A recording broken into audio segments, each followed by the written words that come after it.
নমস্কার। শুরু হচ্ছে শ্রুতি নাটক, কবিগুরু রবীন্দ্রনাথ ঠাকুরের লেখা ছাত্রের পরীক্ষা।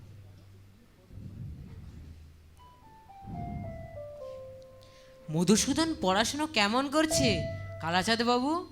আগে মধুসূদন অত্যন্ত দুষ্টু বটে, কিন্তু পড়াশোনায় খুব মজবুত।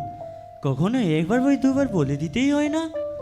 যেটি আমি একবার পড়িয়ে দিয়েছি সেটি কখনো বলে না।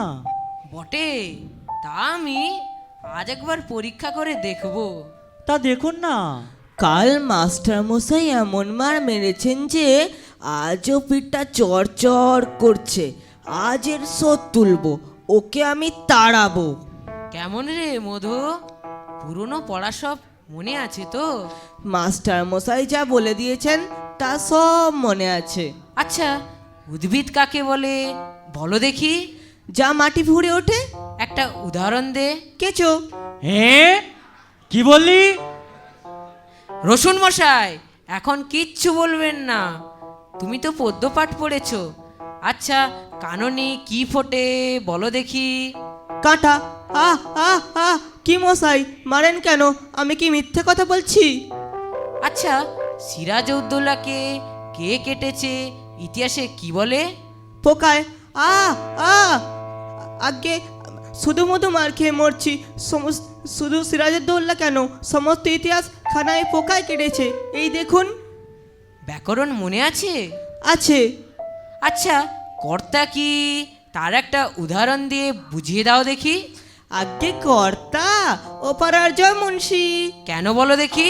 তিনি তিনি ক্রিয়াকর্ম নিয়ে থাকেন তাই। তোমার মাথা। আগে মাথা নয়, ওটা পিঠ। আচ্ছা, ষষ্ঠী তৎপুরুষ কাকে বলে? জানি নে, ওটা বিলক্ষণ জানি, ওটা ষষ্ঠীর তৎপুরুষ। হা হা হা হা হা। অঙ্ক শিক্ষা হয়েছে? হয়েছে। আচ্ছা, তোমাকে 6:30টার সন্দেশ দিয়ে বলে দেওয়া হয়েছে যে 5 মিনিট সন্দেশ খেয়ে যতটা সন্দেশ বাকি থাকবে তোমার ছোট ভাইকে দিতে হবে। একটা সন্দেশ খেতে তোমার 2 মিনিট সময় লাগে। কটা সন্দেশ তুমি তোমার ভাইকে দেবে? একটাও নয়। কেমন করে? সবগুলো খেয়ে ফেলবো, দিতে পারবো না। আচ্ছা, একটা বটগাছ যদি প্রত্যহ শিখি ইঞ্চি করে উঁচু হয়, যে বট ওই বৈশাখ মাসের পয়লায় 10 ইঞ্চি ছিল, ফিরে বৈশাখ মাসের পয়লায় সে কতটা উঁচু হবে? যদি সে গাছ বেঁকে যায় তাহলে ঠিক বলতে পারিনি। যদি বরাবর সিধে ওঠে তাহলে মেপে দেখলেই ঠাউর হবে। আর যদি ইতিমধ্যে শুকিয়ে যায় তাহলে তো কোনো কথাই নেই। মার না খেলে তোমার বুদ্ধি খোলে না। লক্ষ্মী ছাড়া মেরে তোমার পেট লাল করব, তবে তুমি সিধে হবে। আগে মারের চোটে খুব সিধে জিনিসও বেঁকে যায়। কালাচাঁদ বাবু, ওটা আপনার ভ্রম। মারপিট করে খুব অল্প কাজই হয়। কথায় আছে, গাধাকে পিটলে ঘোড়া হয় না, কিন্তু অনেক সময় ঘোড়াকে পিটলে গাধা হয়ে যায়। অধিকাংশ ছেলে শিখতে পারে, কিন্তু অধিকাংশ মাস্টার শেখাতে পারেন না। মার খেয়ে মরে ছেলেটাই। আপনি আপনার বেদ নিয়ে প্রস্থান করুন। দিন কতক মধুসূদনের পিঠটা একটু জুড়োক, তারপর আমিই ওকে পড়াবো। বাঁচা গেল। বাঁচা গেল মশাই।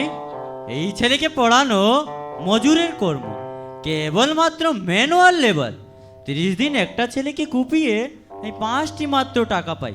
সেই মেহনতে মাটি কুপাতে পারলে দিনে 10টা টাকাও হয়। নমস্কার। শেষ হলো শ্রুতি নাটক। অংশগ্রহণে অভিভাবকের ভূমিকায় ছিল রাজু লায়া, আর ছাত্রের ভূমিকায় শানু অধিকারী, এবং শিক্ষকের ভূমিকায় আমি অমিত কুমার ভাগরিয়া।